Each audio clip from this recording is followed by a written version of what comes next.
d'Afrique australe à la mi-janvier. L'objectif est de décider des suites à donner au non-respect de l'ultimatum fixé pour la reddition des rebelles rwandais. Ravi de vous retrouver pour cette édition sur Sika. Mesdames et messieurs, bienvenue à toutes et à tous.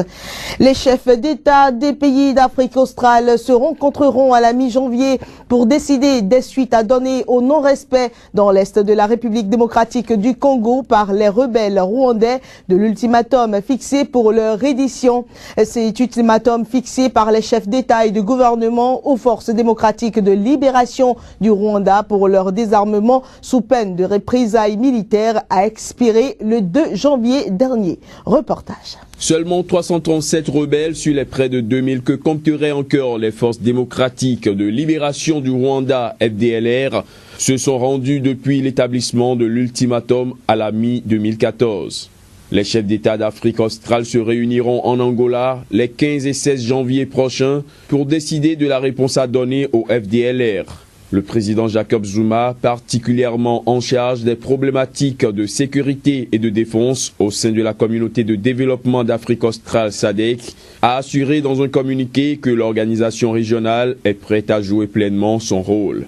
Les pays de la SADC sont déjà engagés dans la lutte contre les FDLR dans l'Est congolais, aux côtés des casques bleus de la mission des Nations Unies en République démocratique du Congo. L'Afrique du Sud, le Malawi et la Tanzanie participent notamment à une brigade d'intervention de la MONUSCO, forte d'environ 3000 hommes et déployée dans les nord et sud Kivu, provinces de l'Est de la RDC, les plus affectées par les exactions des FDLR. Ces derniers, dont les chefs sont accusés d'avoir participé au génocide des Tutsis en 1994 au Rwanda, commettent depuis des années, en toute impunité, de graves exactions contre les civils congolais. Il s'agit des viols, meurtres, pillages, enrôlement d'enfants soldats et de nombreux trafics, notamment d'or et de charbon de bois. Restons en RDC pour dire que le président Joseph Kabila organise ce lundi une grande réunion politique au Katanga, dans le sud-est du pays, où le débat sur un éventuel troisième mandat du chef de l'État provoque des tensions.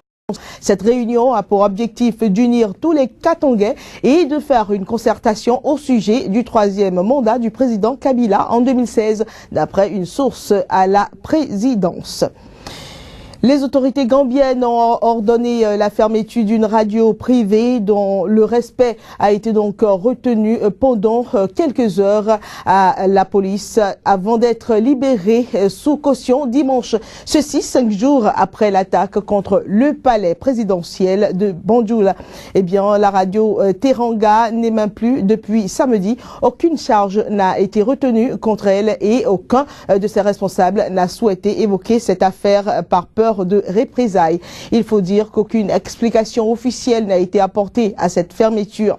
La radio Teranga est populaire en Gambie en raison notamment de sa traduction quotidienne en langue nationale des nouvelles publiées par les journaux gambiens. Nous descendons au Niger, donc, où Hadiza Amadou a été interpellée samedi à la sortie de Niamey. L'épouse de l'ex-président de l'Assemblée nationale ainsi que de l'ancien directeur général de la Sonibank sont gardés à vue, inculpés de supposition d'enfants dans l'affaire trafic de bébés et en liberté provisoire. Ils ont tenté de se rendre à l'intérieur du pays. Le point, c'est avec notre correspondant au Niger, Abdul Karim Marmadou. À bord de ces deux véhicules 4x4 escortés par des éléments de la police judiciaire, l'épouse de l'ex-président de l'Assemblée nationale, Hadiza Amadou, et l'ancien directeur général de la société nigérienne de banque, Moussa Itou. Tous les deux inculpés respectivement de supposition d'enfants et complicité de supposition d'enfants et laissés en liberté provisoire, voulaient, selon leur dire, se rendre à l'intérieur du pays. De sources judiciaires, ils sont interdits de sortir de Niamey. Ils ont été interpellés à la sortie de Niamey et conduits à la police judiciaire où ils sont toujours gardés. L'un de leurs avocats dénonce une entrave à leur liberté d'aller et venir. Maître Nassirou Lawali a décidé de porter plainte. À partir du moment où le dossier est devant le tribunal, je pense que seul le tribunal peut prendre des mesures qu'il pense être légales et utiles dans le cadre de cette affaire. Nous porterons plainte dès le lundi. Je fais appeler un huissier de justice qui a constaté cet état de fait, nous porterons plainte dès le lundi pour entrave à la liberté d'aller et venir, qui est une liberté fondamentale. Le procès de la fête dite de trafic de bébés ouvert le 2 janvier a été renvoyé. Les avocats des accusés ayant soulevé l'exception d'incompétence du tribunal correctionnel de Niamey. Le délibéré est prévu pour le 30 janvier 2015. 4 morts, c'est le bilan d'un attentat suicide mené par les islamistes Chebab dimanche en Somalie, lequel attentat a visé les abords de l'aéroport de Mogadiscio. Certains témoins ont déclaré avoir vu un kamikaze jeter son véhicule bourré d'explosifs contre une camionnette. L'aéroport de Mogadiscio et ses alentours sont la cible régulière d'attaques perpétrées par les insurgés islamistes Chebab affiliés à Al-Qaïda.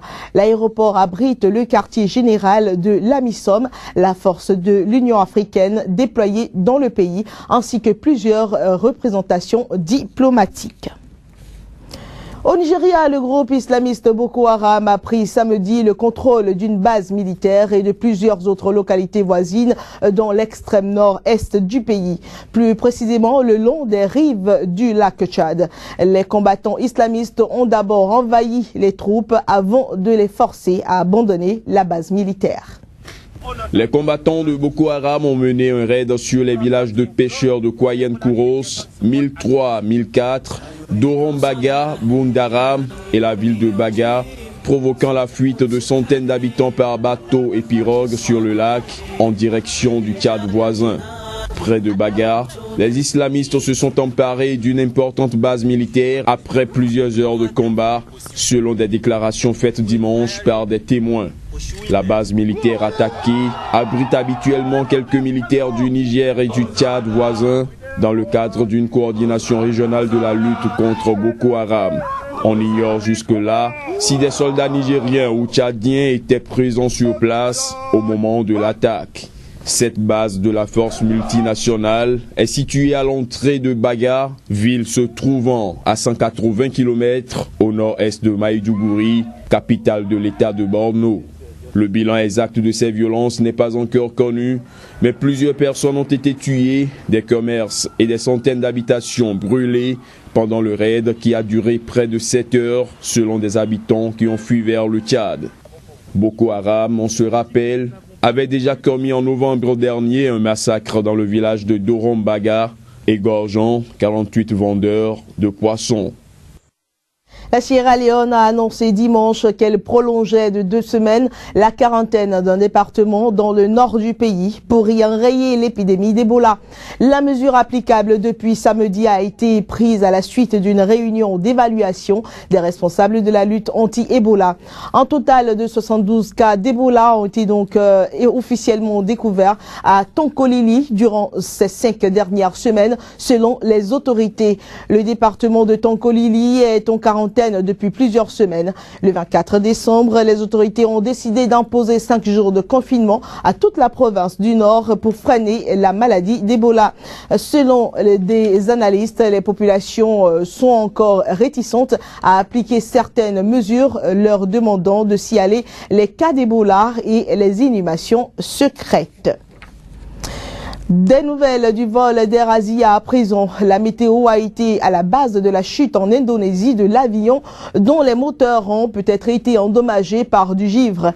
C'est ce qu'a indiqué dimanche l'agence météorologique nationale. Pendant ce temps, 4 nouveaux corps ont été repêchés en dépit des hautes vagues. Mais le travail d'identification des victimes se complique. D'importantes recherches sont entreprises pour repêcher des corps et retrouver l'épave de l'Airbus A320-200 qui s'est abîmé en mer de Java le 28 décembre avec à son bord 162 personnes. Les fouilles en sont à leur 2e semaine et étaient à nouveau perturbées par des conditions météorologiques difficiles.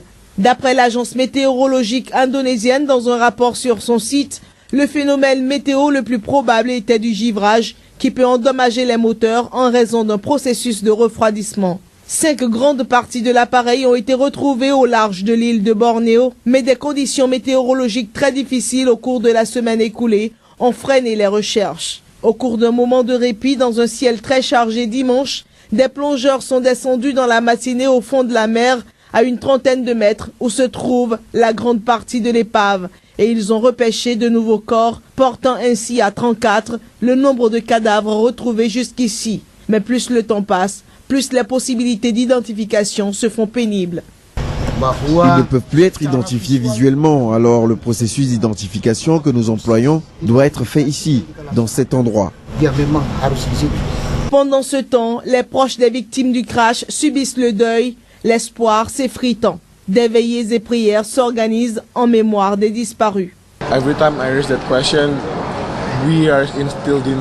À chaque fois que je soulève à cette question, nous nions cette possibilité. Mais vous savez, nous ne sommes pas sûrs. Nous ne sommes pas sûrs si c'est arrivé, s'ils sont morts ou s'ils ont juste disparu, coincés quelque part. Donc, je ne suis pas sûr. Nous ne sommes même pas sûrs de ce que nous faisons. La chose que je regrette le plus, c'est de ne pas leur avoir rendu visite à Surabaya aussi souvent que je le pouvais.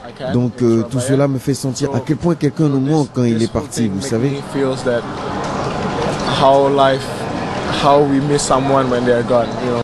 La priorité des équipes en mer est de retrouver les corps des voyageurs à bord de l'avion. Par ailleurs, les autorités indonésiennes vont enquêter sur des infractions commises par la compagnie Air Asia qu'elles soupçonnent d'avoir fait emprunter sans autorisation un couloir aérien à l'avion.